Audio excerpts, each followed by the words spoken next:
नमस्कार, मैं पिंकी सहगल। आप देख रहे हैं पैंकर न्यूज़। भारतीय नस्ल में कई ऐसे पशु पक्षी होते हैं जो मौसम बदलने के साथ खुद को भी उसी मौसम के रंग में ढाल लेते हैं, जो वाकई चौंकाने वाली बात है। लेकिन ये चौंकाने के साथ साथ लोगों के आकर्षण का केंद्र भी रहते हैं, जो आम के साथ खास लोगों में भी अपनी अलग पहचान बना लेते हैं। जी हाँ, हम बात कर रहे हैं गुजरात में पाई जाने वाली बन्नी भैंस की, जिसकी खासियतों पर चर्चा करने से पीएम मोदी भी खुद को नहीं रोक पाए। दरअसल पीएम मोदी ने सोमवार को विश्व डेयरी समिति का यूपी के ग्रेटर नोएडा में शुभारंभ किया। इस दौरान दुनिया भर से आए प्रतिनिधियों को संबोधित करते हुए पीएम मोदी ने बन्नी भैंस का किस्सा सुनाया। पीएम मोदी ने बताया कि कच्छ की विषम परिस्थितियों में भी भारतीय नस्ल की बन्नी भैंस कैसे अपने आप को ढाल लेती है। प्रधानमंत्री ने कहा कि कच्छ का तापमान ज्यादा होने के कारण बन्नी भैंस रात में चरने के लिए निकलती है।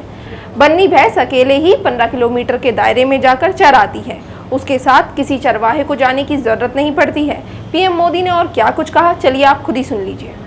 भारत के डेयरी सेक्टर की एक और बड़ी ताकत है, एक और यूनिकनेस है, हमारी इंडिजिनस स्पीशीज।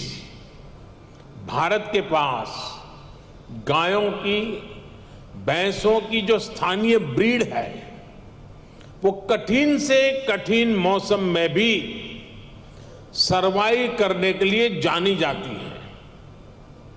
मैं आपको गुजरात की बन्नी भैंस का उदाहरण देना चाहूंगा।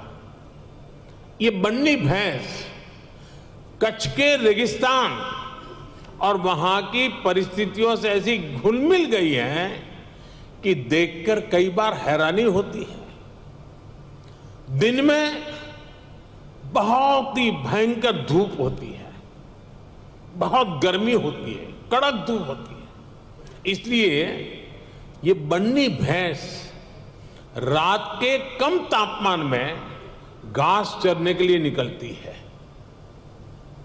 विदेश से आए हमारे साथी ये जानकर के भी चौंक जाएंगे कि उस समय बन्नी भैंस के साथ कोई उसका पालक, उसका किसान उसके साथ नहीं होता है।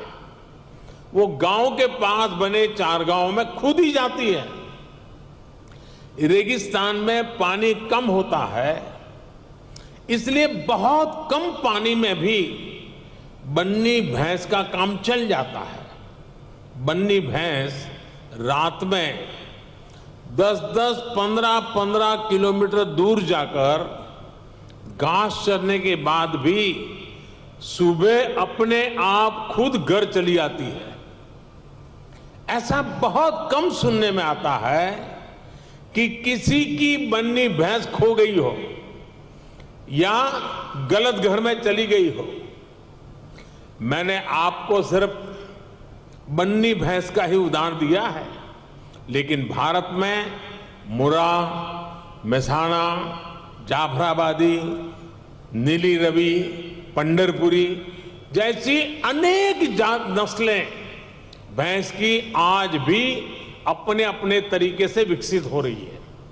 इसी तरह गाय हो, उसमें गीर गाय, सहीवाल, राठी, कांकरेज, थारपारकर, हरियाणा, ऐसी ही कितनी गाय की नस्लें हैं जो भारत के डेयरी सेक्टर को यूनिक बनाती है।